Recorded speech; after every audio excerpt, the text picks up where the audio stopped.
Hello everybody, this is Mateo and we are back from being interrupted by the long list of words that basically told us the entire story of this game. However, at least in this beginning part where we're traveling and killing such easy enemies as lizards, I'm going to tell the story behind this game. Back on the NES days and when Square Enix or Squaresoft or whatever the crap it is now I believe it was just Square at the time. Well, it was something.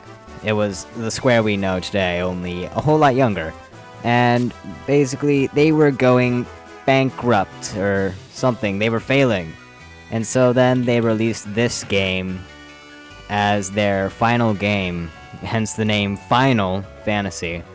However, this game did extremely well, and basically saved the company from falling apart. And ever since then, they've been making RPGs and other games as well. And here we have a character named Matoya, who we're going to help shortly-ish. It's kind of a little bit of an item fetch, trade quest, side quest kind of thing. And also, I'm just going to show off this. If you talk to one of her brooms, Teselis Notub B. Okay, Yvonne Ethniage, right? Well, if you press B and select, it'll actually bring up a map. And from that list of locations, you can actually click a location and then it'll, like, point the hand to where that location is in case you can't find it, but it'll only show locations that you've already been at. So it's really only good for backtracking. And it'll also show you where your vehicles are once we get into those. However, we have none of that yet. However, we just might be getting one this video. And you can also zoom in and scroll around, and oh my god, massive cut. Hello there. Where am I now? Well, I'm going this way, apparently, towards a swampish type area. Cutting out battles, of course. I'm only going to show battles with the new enemies, which we were seeing. There's an ogre back there, the pink guy, the big pink guy. Lots of health, lots of attack power as well, but easily beaten still. It's quite possibly the most difficult enemy you'll run into in this part of the game. So here's a new town right here, Provoca. Now you're going to notice practically the first thing that I do in every single town is check out these shops. And here we have our level 2 black magic shop, so I'm going to buy Blizzard and Temper. Slow is meh. I never ended up using it. It'll lower their amount of attack, so it basically cuts their damage almost. And Temper is really good because it'll raise your person's attack power. Okay. Next shop, we have our weapons. I'm going to buy 2 broadswords, one for the warrior and one for the red mage, and a scimitar for the thief, because those are all upgrades for them. Your black mage really isn't going to get very many upgrades in terms of weapons, especially... Did I just give the... I think I just gave the scimitar to the warrior accidentally. I'm not entirely sure, but oh well. We've got some pirates over there, but we'll talk to them in a minute. They're looking rather suspicious. And over here on the left, we have the armor shop, in which I'm going to buy... I'm running out of gil, sort of, but you want to buy leather gloves for all, a leather shield, and iron armor for your knight. Or warrior, rather. Keep on getting the two confused. I mean, he's basically a knight, sort of, almost. Oh no, I gave him broadsword. Okay, that's good. Okay, gave him the scimitar, and optimal will basically give your characters all the best equipment. So it will save you a little bit of time going through a whole bunch of menus. Now, where is that white magic shop? Every town, well, not every town, but if a town has a black magic shop, it will have a white magic shop. Oh, there we go. And here we have our level 2 white magic. All pretty much not all that great.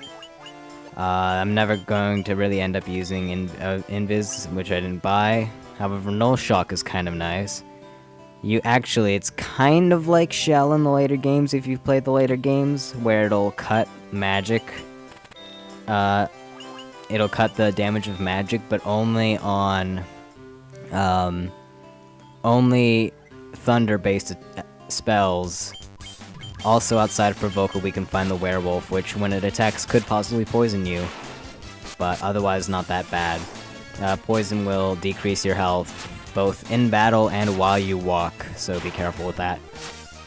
But anyways, what was I talking about? Null Shock, yeah, will only cut the magic power of thunder-based spells down. So, it's very helpful. It hits all party members, so that's the thing. Checking the white magic shop one last time, turning out I don't need anything. So I would suggest getting Blizzard and Temper for your black mage and red mage.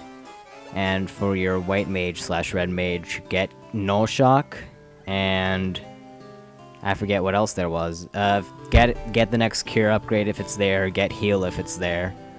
Those will be helpful, and yes, my cannonballs are indeed made out of steel, take that as you will. I think it was supposed to be something like that. Anyways, we have a battle with 9 pirates! Rather small crew, sir.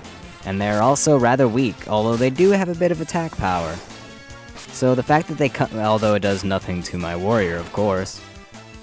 But even the black mage can take one down in one hit, so they don't have a whole lot of HP at all. The only bad thing is that they always come in a group of 9, so that can be kind of difficult. But once you get a couple of them down and the phone rings, you'll be able to beat them pretty easily. It gets easier as the fight progresses. We only have one left, and down he goes. Also, the red mage got 3 hits, holy crap, and we got level ups all around.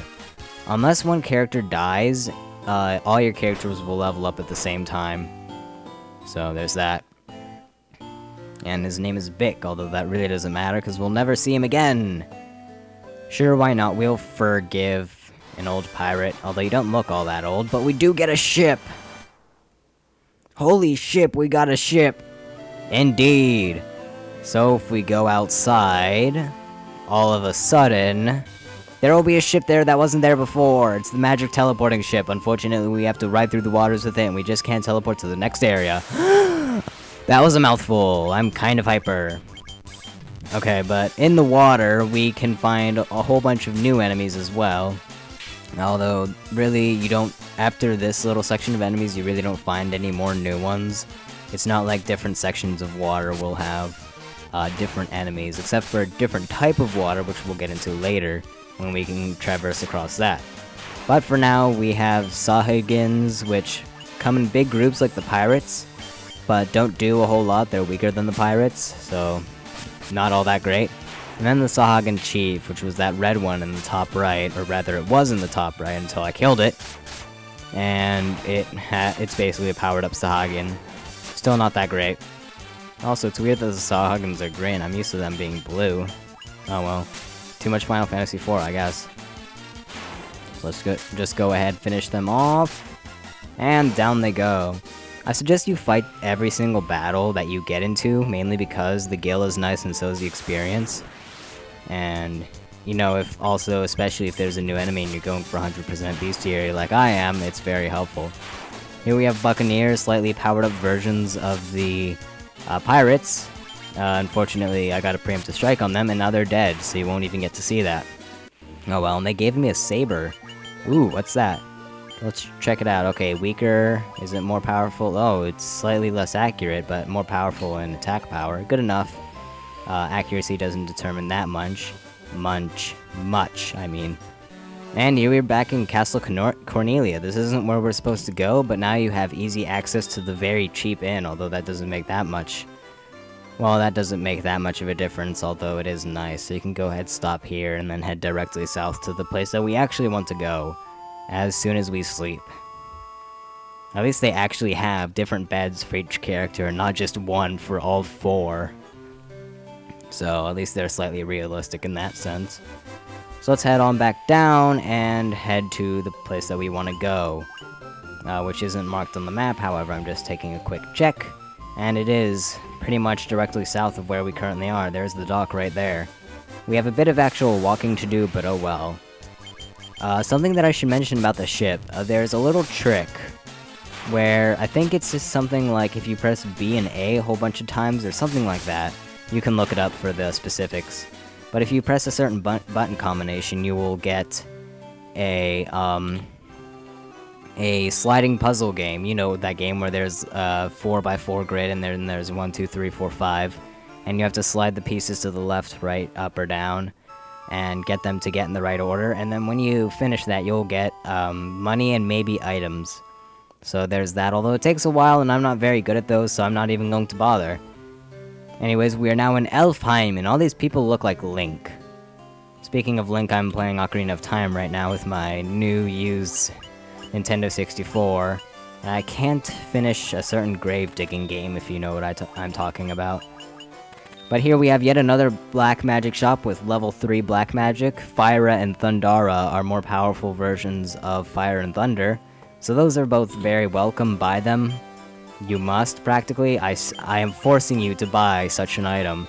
Also, we're going to buy a dagger for the black mage, even though it's not going to make much of a difference. But he's been using that knife forever. Should get him a new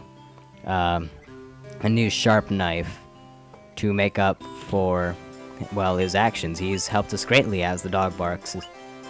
Okay, so that copper armlet's going to be very helpful for the black mage in terms of defense. However, I'm going to get a helm for the warrior, and 2 leather caps for everybody else, the copper armlet, and iron shield for the warrior, even though I just bought a leather shield, I'm pretty sure. Yeah, leather shield. Well, now we're upgrading it to iron already.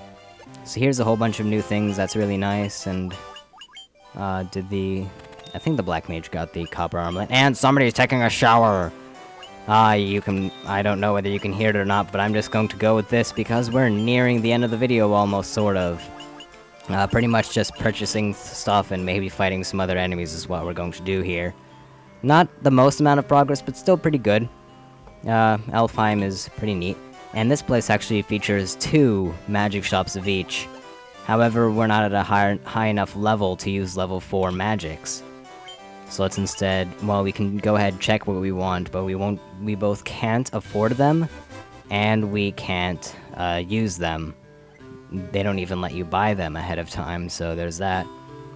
Here's a grave here, indeed. And... no! He failed! Ganondorf, so I guess, does that mean that the hero fails timeline is the correct one? Perhaps. Okay, well that's a nice little Easter egg, I guess, and I'm mentioning that all these guys look like Link, so I wonder if that's a thing. Oh, well, there's that castle over there, but not a whole lot of interesting stuff in it yet. We'll go there later. But for now, I think I'm missing some monsters in the sea. Indeed I am. For instance, here's a generic shark. A shark that somehow jumped onto our boat.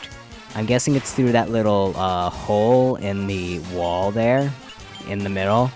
Maybe. And there in the back row you can see we can have big eyes, because obviously it has big eyes. It has very, very, very, very low HP. In fact, it could almost definitely be killed in one hit. However, that gaze attack of its, which is practically the only thing it does, will paralyze one party member. So when coming in a group with a bunch of Sahagins, like it did right here, it could be kind of difficult. Would stretch out the battle quite a bit, but otherwise not that bad. The shark was just a really powerful, well, not necessarily really powerful, but just a lot of HP and a lot of attack. It's kind of like the water version of the ogre that we met up with earlier. And that's all of the enemies in the water, and now we can fight a cobra, which I actually wasn't planning on running into, but oh well. I think their attacks can poison you. So now, a wedge will take damage. As you can see, I'm flashing green, which isn't the funnest thing. That can be healed with an antidote, which I luckily have 2 of. And yeah, we're good. There we go, you're better, now you don't have to crouch. So let's go ahead, heal at the end again. And in the next part, guess, why am I taking so long with it? Okay, there we go. But in the next part, we are going to head off into what is, widely considered to be the most difficult area of the game. I really don't see that. None of the areas to me are really all that difficult. But I mean, it's bad. It's not the most difficult, but still. But we'll head there next time. Oops.